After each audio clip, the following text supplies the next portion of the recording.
Hey everyone, it's Charlie here from Med Prep School and welcome to this introduction video. So in this video we're going to be running through what we do here at Med Prep School, how we help students get into medicine and how we help them to excel in the entire medical admissions process. But also we'll introduce you to the team, so all the people working behind the scenes who help the students in our programs get into medicine. We'll show you who they are and how they help the students. So let's start off with our goal for students in the program. So the reason we created this company was one singular goal, and that's to get students into medicine. And what that means is the way we measure our success as a company is by the number of students we actually get into medicine and then go on to create doctors. The reason we had that singular focus is over the last few years, we've seen a lot of students struggle in the medical admissions preparation, not because that they didn't work hard enough or they weren't smart enough, but they focused too heavily on one part of the process, and that hindered their chances of getting into medicine. For example, they spent too much time preparing just for the UCAT exam, and that hindered their ATAR subjects. Or they spent too much time preparing for the interviews and the UCAT, and then that took away from their ATAR score. And it meant students missed out on getting into medicine when they did well overall, but they just mismanaged the way they approached the whole process. And so that's why the key goal with this program is to get you into medicine. And that means we're constantly thinking about how can we balance all the different parts of the process to make sure, yes, you do well in all of them, but you actually get into medicine and become a doctor as well. And this became really clear to us last year with a particular student called Rahul. And essentially he came to us at the start of year 11 and he'd always had the dream of becoming a doctor. So he was one of the students who, since a pretty young age, he'd always known that he wanted to be in the medicine profession. So all throughout primary school, all throughout high school, he was a type of student who worked very hard, was very disciplined, obviously was quite naturally talented, and he was always getting good grades. He was always getting A's, just the occasional B, but he was always a really high achieving student. And within the school setup, he was really well prepared for a high school subjects results, but also a high ATAR score. But what happened at the beginning of year 11 was he realized that actually to get into medicine, the school subjects is just one small part of that process. The school subjects which come together to form your ATAR, most of the time it's worth only a third of the admissions process, which is a very small amount considering you spent probably 10 to 12 years preparing for this one assessment, and yet it only makes up a third of your chances of getting into medicine. And that's very different to other assessments and other schools and other degrees which you want to get into. Like if you think about it, if you wanted to get into any other degree in Australia, engineering, science, law, commerce, any of these degrees, it's just your school subjects they look at. But medicine's the only one where the school subjects is just a third of the process. A third is then the UCAT exam, which is just 1 2-hour exam they sit in year 12, is worth just as much as all their school subjects, but also then an interview and a written application. So there's so many parts to the medical admissions process, which makes it challenging to figure out how to balance them all. And so when Rahul actually started preparing, he realized that, okay, I can't just prepare for my school subjects. I need to spend some time on the UCAT and on the interviews. And so he started with the UCAT and he was doing lots of practice questions, really getting stuck into it. He was doing 1 to 2 hours a day because he was really certain that he wanted to get into medicine and he wanted to make sure that the UCAT exam didn't let him down. The problem was he was doing these practice questions on his own a bit aimlessly.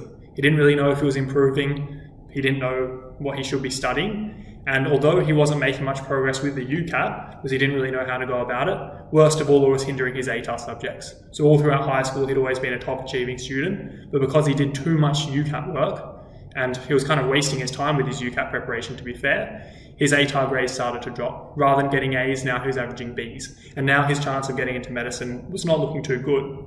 And I remember the thing that he mentioned to us was there was 4 key things that he had just really come to rely on to help him in his school subjects. 4 key areas which schools always helped him with, which allowed him to get good grades in school, that he wasn't having that level of support in his UCAT preparation and his interview preparation because he was doing it on his own.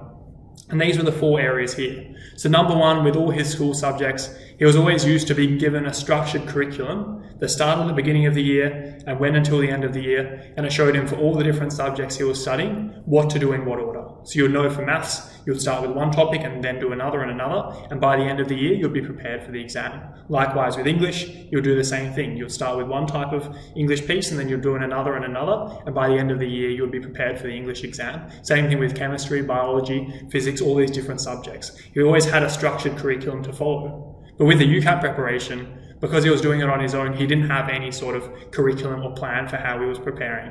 And he said he found it pretty aimless and he didn't really know what to do. Number 2, with school subjects, he noticed that there was always constant assessment. So they would never just study for 6 months without actually getting assessed to see if they're learning anything or not. Continually, every 4 to 8 weeks, there was some sort of assessment to measure his progress and to see if he was on track. And that meant that the teachers could always compare his results to benchmarks and let him know you're doing well or you need to improve in these areas. But with his UCAT preparation, he didn't have that. He didn't have any way of assessing himself and getting external guidance on, okay, at this time of year, you need to be getting this score. Later on, you need to be up at this range. He didn't have any of that assessment or feedback. And then number 3, accountability and motivation. So with his school subjects, he was really used to having teachers checking on his progress and, like I said, comparing him to benchmarks to make sure he's on track. So there's kind of 2 things there that schools do. One is that they're very good at making sure students actually submit the work and following up if they don't do it, so it keeps students really accountable. But also, they know where students should be at. So if a student's lagging behind and not doing things, they can push them up. And if they're doing really well, they can accelerate them. And with the UCAT, he didn't really have that. There was nothing pushing him to do work. So he said that he found often he would go weeks and weeks where he didn't do anything for the UCAT, and then he would cram a whole bunch in a short amount of time, and it just became really messy and difficult to manage. And then lastly, number 4, access to tutors and teachers. So obviously at school, with all his school subjects, with maths methods and chemistry and English, all the subjects he had been doing so well in, that one of the reasons he did so well was he always had access to a teacher. So whenever he was stuck, if he did homework on his own and something didn't make sense, or they were explaining something in class and it just wasn't clicking for him, he always had someone who he could put his hand up and get support from. But with the UCAT and the ATAR and the entire medical admissions process in general, most students don't have any support. So if they get stuck at all, they really get hampered by that, and it really holds them back in their preparation. And that's exactly what Rahul found. And so with these 4 things, by not having these areas of support in his UCAT preparation and the interview preparation and the whole medical admissions in general, Rahul found it very difficult. And what he found was that, number 1, he was wasting a lot of time preparing for the UCAT when it wasn't very efficient. He didn't know if he was making any progress, and it made it really difficult to know how he was actually supposed to structure his preparation, because he was preparing for this exam over 1 or 2 years. And so it was hard for him to figure out, what does he do first, what does he do second, when should he use practice questions, when should he perhaps try to learn how to answer the questions. He was really confused. And that ended up with him being very stressed and anxious and overwhelmed when he came to us. And so when we saw Rahul in this situation, and over the last 5-6 years of being in the education space, I've seen this happen to a lot of students when they don't have access to the support system of a school. And that's what made us want to create MedPrep School, in that it's a school for turning students into doctors. So your child already has their school for helping them do well in their ATAR school, but there's no place they can go that's purely designed to get students into medicine and turn them into doctors. And that's exactly why, as I said earlier, we don't measure our success by the number of students who get top UCAT results or top ATAR results or top interview performances. Because although they're important on their own, together what we're really trying to do is get students into medicine and help them become doctors. And so what that means is every single one of our programs focuses on the following 4 key areas, because we found these are the things that students generally don't have support for with the whole medical admissions process. And yet they're used to having access to these things because this is what a school normally provides for their school subjects. So the first part is structured curriculum. So every student in our programs, and regardless of whether they're in our programs or not, we recommend this is the way they structure their medical admissions preparation. It's very vital to have some sort of plan and structure from the start of their preparation up until the end. Really breaking down exactly when they're going to be focusing on the UCAT, the ATAR, the interviews, the applications, and what they're going to be doing for each one to improve. And that means that the students will be able to see their progression over time. They'll start with the basic concepts, they'll build on them, they'll do some more advanced concepts towards the end. It's more exam preparation, but there's a structured curriculum that they can follow from start to finish. And this means just like how your school balances all your child's different school subjects, they balance methods with English, with chemistry, with all the different subjects to make sure the students do well in all of them. They don't just do well in one of them and forget about the rest. It's the same thing with medical admissions preparation. You need to make sure that the curriculum takes into account that there is a lot of different assessments. There's the UCAT, ATAR, interviews, applications, and we need to make sure they're all balanced together.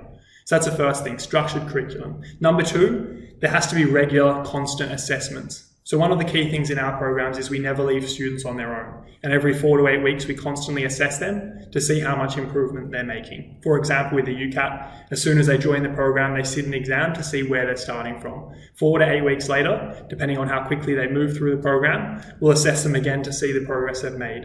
And that allows us to tailor the program to them. If they're doing well, we can progress them faster throughout the program. And if they're struggling and falling behind, we can give them extra support to push them up. So regardless of how you prepare, it's important to have some sort of constant assessment to make sure you don't get to the end and realize you haven't done enough. You want to be constantly figuring out how well you're actually responding to the teaching and how quickly are you learning the concepts. Number 3, accountability and motivation. So what we do in our programs is our team are constantly looking over everyone in the program's shoulders to ensure they're staying on track and staying motivated. So what that means is every week when the students are submitting homework, we check, did the students submit the homework? We look at the quality of the homework to see how they're going. And we also look here at the constant assessments to see how well they're actually putting the stuff they're learning into action on the key assessments. And that means if students are doing well, like I said, we can progress them faster and further. But if they're struggling, we can give them some sort of remedial help to make sure they get pushed up to speed. And then lastly, number 4, just like how at school your child's used to having access to teachers for support whenever they need it. When they're in class, they can put their hand up. If they have issues with their homework, they can come into school the next day and get support. It's the same thing with our programs. So we make sure that on a weekly basis, if the students get stuck, it never goes more than a few days until they have access to a tutor. And what that means is when they're preparing for the UCAT, or the interviews, or the applications, or the ATAR, they never get stuck because they can always reach out to someone who knows the answer and who can support them to get through that roadblock. And so what that means is really the goal of this program, of the Med Prep School program, is to turn students into doctors. And really the culmination of this is that we're the only provider that actually focuses on getting students into medicine and helping them become doctors, rather than just helping them excel in one isolated part of the process, like the UCAT or the ATAR or the interviews. And that's really our point of difference and the reason we created the Med Prep School program. So now I'm just going to quickly, before we wrap up the video, introduce you to the team. So the school leadership behind the program, but also the tutors and teachers who help your students on a weekly basis. So in terms of the school leadership, there's Tom, Louis, and myself. And we run the program on a high level. So we take care of enrollments for the program, parent experience. So we're constantly talking with parents to give them updates on how their students are going. We also take care of the assessments. So we assess the students every 4 to 8 weeks to see their progress, and we're constantly measuring that. So we have a good understanding of how all the students are progressing and what progress they're making. Then we've got the tutoring team. And Farhan and Akshi and Ashwin are the key tutors here. So they've all got into medicine. They're on their way to becoming a doctor, and they've mastered every stage of the application process, from UCAT, ATAR, interview, applications. They're in the top 1 or 2% in all of these assessments, and they're really experts. But most importantly, they've actually got a track record of helping students to top scores. And so they're the tutors and teachers who'll be helping your child in the program. And so finally from here, if you're interested in seeing what it would be like to work with Med Prep School, and you want to sit down with us and have a bit of an assessment of where your child is now in terms of all the different parts of the process, from the ATAR to the UCAT to the interviews and applications, we'll sit down with you over a call. It will go for about 15 to 30 minutes, look at where your child is now and see the different options for their preparation, whether it's with us, if one of our programs is a good fit, or if not, we can guide you onto other resources. You can book in for a call with us below this video to do that.